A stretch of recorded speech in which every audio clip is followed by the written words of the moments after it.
Jérôme Bonafont, bonjour. Bonjour. La diplomatie, pourquoi faire? Diplomate, pourquoi faire? Vous semblez vous interroger, ou plutôt vous vous interrogez même directement, sur l'utilité de ce que vous faites. Quand on en vient à se poser ce genre de questions, c'est qu'il y a péril en la demeure, non? Diplomate, pourquoi faire? Il y a deux questions, en fait, dans la question. Il y a une question individuelle. Tu es un jeune homme, une jeune femme, tu t'interroges sur ton métier. Diplomate, pourquoi faire? Et donc là, c'est une interrogation sur ce qu'est la vie du diplomate, ce que sont les savoir-faire du diplomate et quelle est la fonction sociale du diplomate. Hier, aujourd'hui, demain. Et puis il y a une deuxième question, la diplomatie, pourquoi faire, bien entendu, c'est-à-dire dans le monde contemporain, à quoi servent les diplomates, où vont-ils, que font-ils, comment les utilise-t-on? Ils ne savent pas parler d'eux, mais ce n'est pas le but de la diplomatie d'être discrète en soi. Ils parlent beaucoup d'eux, il y a beaucoup de collègues qui écrivent des mémoires extrêmement intéressants, et ce sont des livres qui rencontrent un public parce que les diplomates ont cette caractéristique qu'ils vivent l'histoire de leur temps à travers les 5 continents. Et donc, tous ont des histoires étonnantes à raconter. J'en cite quelques-uns dans ce livre, quelques-uns sont en train de sortir en ce moment. Et c'est toujours très, très passionnant parce que vous voyez l'histoire qui est en train de se faire. Quels sont les mémoires les plus forts, si on ne remonte pas trop loin dans le temps, puisque vous commencez avec Talleyrand Oui. Talleyrand, évidemment, c'est une référence pour tout le monde. Il n'était pas un diplomate classique, c'était un ecclésiastique, c'était un homme politique, c'était un homme qui a exercé les plus hautes responsabilités pendant la Révolution, sous l'Empire, la Restauration, donc il est très à part. Et il a ce rôle historique exceptionnel. Plus modestement, il y a un bouquin que j'ai beaucoup aimé, c'est celui de Claude Martin qui s'appelle La diplomatie n'est pas un dîner de gala, qui raconte la Chine et la construction européenne. Mon collègue et ami Maurice Gourdeau-Montagne est en train de publier ses mémoires. Sylvie Bermann l'a fait, plein d'autres l'ont fait. Donc c'est toujours très passionnant de les lire parce que c'est l'histoire qui se fait et chacun a son prisme, son tropisme. Vous avez celui ou celle qui est amoureuse de l'Asie, vous avez les gens qui ont une expérience africaine extraordinaire, vous avez ceux qui ont fait la construction européenne. Donc tout le monde, tous les diplomates racontent cette histoire-là. Ce que j'ai voulu raconter, moi, c'est comment on fait le métier de diplomate et quelles sont les techniques, quels sont les thèmes que l'on aborde, quelles sont les évolutions du monde auxquelles on est confronté, comment est-ce qu'on représente, comment est-ce qu'on négocie, de façon très concrète, très pratique, avec des exemples, avec des illustrations anciennes, avec des projections contemporaines ou vers l'avenir. Justement, Jérôme Bonafont, puisque vous ne pouvez pas commenter l'actualité en tant que telle, puisque vous avez un devoir de réserve, y a-t-il un exemple, un cas pratique qui peut illustrer la technique diplomatique? Quand, par exemple, le président de la République prend l'initiative de proposer un sommet de 44 chefs d'État et de gouvernement européens, où va-t-on le faire déjà? La réponse, c'est on va le faire à Prague parce que c'est la présidence tchèque de l'Union européenne. Donc comment va-t-on le faire? On va demander à nos 44 ambassadeurs de tester l'idée, à nos ambassadeurs à Bruxelles de tester l'idée auprès de ces 44 collègues présents là-bas. Et puis on va construire avec les Tchèques, on va construire avec l'Union européenne, on va construire avec les autres chefs d'État et de gouvernement, à travers le réseau de leurs conseillers diplomatiques, ce que pourrait être la composition de l'ordre du jour de cette rencontre et ce que pourrait être le message que porterait cette rencontre à ce moment précis où elle se passe. Et vous avez vu ce sommet de Prague, durant lequel ces 44 dirigeants européens se sont rassemblés, d'abord pour dire collectivement non, nous n'acceptons pas le coup de force russe en Ukraine, et ensuite pour avoir toutes sortes de conversations en marge sur l'Arménie et l'Azerbaïdjan, sur la Turquie et la Grèce, etc. Et pourtant, Jérôme Bonafont, on a l'impression que sur le dossier ukrainien, la diplomatie est invisible ou inefficace. Les armes parlent, et le président Poutine a décidé de faire la guerre. C'est une décision très forte, très lourde. Alors, d'abord, il y a des choses qui se passent autour. Ensuite, il y a des choses qui se passent pour l'avenir. Ce qui se passe autour, c'est d'abord le rassemblement d'une coalition de pays qui disent non à la Russie et qui travaillent ensemble pour essayer d'abord d'aider l'Ukraine, ensuite de construire la réponse à des problèmes qui ne sont pas petits. Par exemple, l'embargo que le président russe a décidé sur le blé ukrainien et sur les exportations de blé russe a provoqué une crise agricole à laquelle il fallait donner une réponse urgente, diplomatique. Le président de la République a pris un certain nombre d'initiatives. L'ONU a pris en main le dossier et des négociations ont eu lieu qui ont permis le retour de ce blé ukrainien et russe sur le marché. C'est un exemple concret de ce que fait la diplomatie. Puis après, il y a l'avenir qu'il faut préparer, mais là, je ne vous en dirai pas plus, parce que c'est souterrain, c'est discret, et ça n'a pas vocation à être public. On n'a pas le sentiment que, quand même, la diplomatie en a pris un coup depuis qu'il y a une sorte de gestion des affaires en prise directe. Donald Trump, par exemple, qui, en fait, a sa propre communication, sa propre gestion. On l'a vu sur le dossier nord-coréen, par exemple.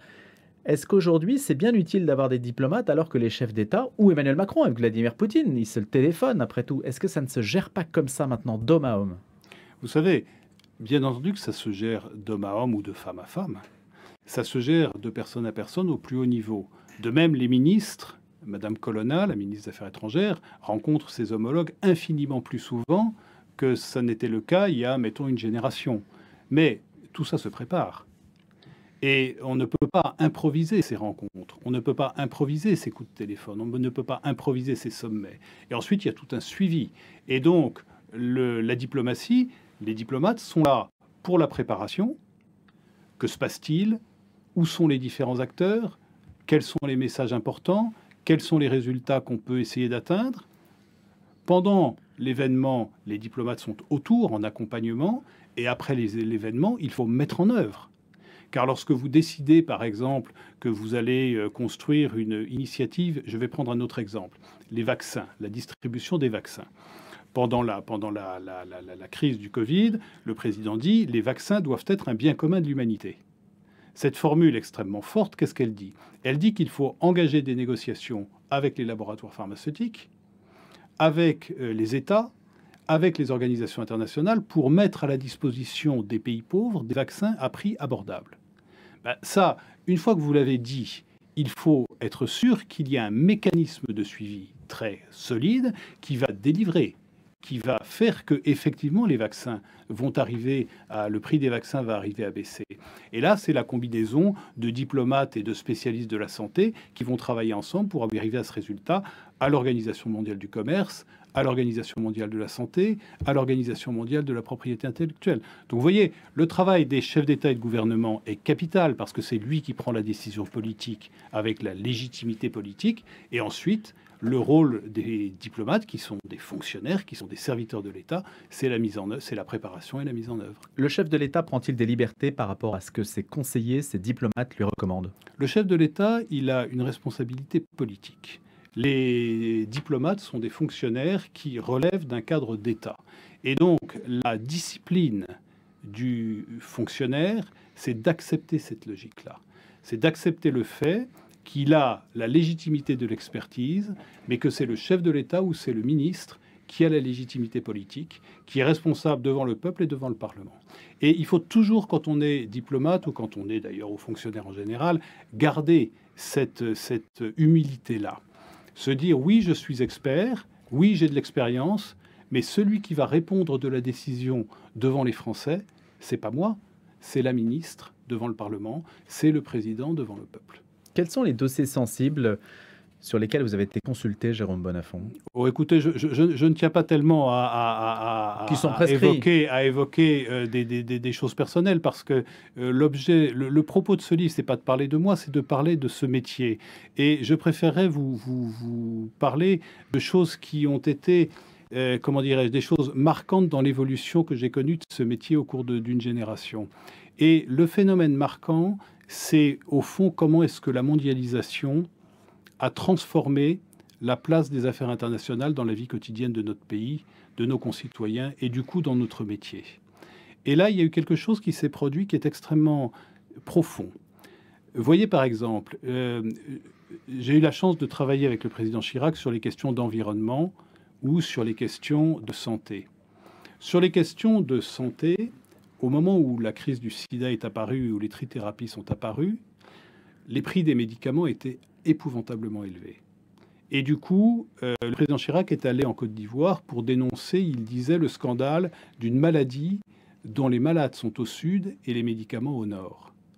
Et c'est devenu une question diplomatique extrêmement forte que de construire un mécanisme par lequel on pouvait faire en sorte que les médicaments baisse de prix. Et ça a été une bataille diplomatique. Et avec la Covid, on a vu tout naturellement le président de la République française reprendre le même combat pour les vaccins, pour les tests, pour l'accès au traitement pour la Covid dans les pays du Sud. Donc il y avait eu un précédent, il y avait eu une expertise qui avait déjà été faite sur cette question. Il y avait déjà une sensibilisation de la communauté internationale à ce sujet, avec toutes sortes d'organisations comme le Fonds mondial pour le paludisme, la tuberculose et le sida, le Gavi, etc. De même, dans le domaine de l'environnement, les négociations d'environnement, elles ont commencé à bas bruit, en quelque sorte, dans les années 80-90. Maintenant, elles sont fondamentales dans l'ordre du jour des chefs d'État et de gouvernement au G7, au G20, à l'Assemblée générale des Nations unies, et elles sont devenues une préoccupation première. Donc, vous voyez, c'est ça qui est extraordinaire dans l'évolution de ce métier. De même, le numérique. Vous n'auriez pas pensé que l'ordinateur devienne un objet diplomatique. C'était un instrument, bon. Maintenant, la question numérique est devenue une question diplomatique extraordinairement sensible. Vous avez le président de la République qui, au Forum de Paris en novembre 2018, lance un appel pour que le numérique se développe dans le respect d'un certain nombre de droits de l'homme fondamentaux. Protéger la vie privée, protéger les gens contre le terrorisme, protéger les gens contre les agressions qui peuvent venir à travers le numérique. Et là aussi, vous avez du coup un objet diplomatique qui se développe, qui est la négociation sur les questions numériques. Est-ce que néanmoins, le rôle de diplomate n'est pas aujourd'hui dépassé par le fait qu'on a dépassé aussi les nations, peut-être le cadre national, que la distance étant abolie par les nouvelles technologies, finalement, est-ce qu'on a besoin d'envoyer quelqu'un très loin, alors que l'information, c'est la même chose pour les journalistes, d'ailleurs, la question se pose aussi, la transmission de l'information étant immédiate. Est-ce que donc le poste de diplomate n'est pas en soi relevant, n'est pas le reliquat d'une autre époque? La nouvelle technologie n'abolit pas la distance du tout. On l'a vu pendant le Covid. Un jour, j'ai interrogé le ministre, je lui ai demandé, mais c'est enfin, vous ne mettez pas 3 semaines pour aller en Russie ou en Amérique latine. Mais comment comprenez-vous l'autre si vous ne le connaissez pas, si vous ne vivez pas chez lui, si vous ne lui parlez pas tous les jours? Le diplomate en poste, mon collègue en Ukraine, mon collègue en Russie, mes collègues en Afrique, ils sont pas dans leur bureau.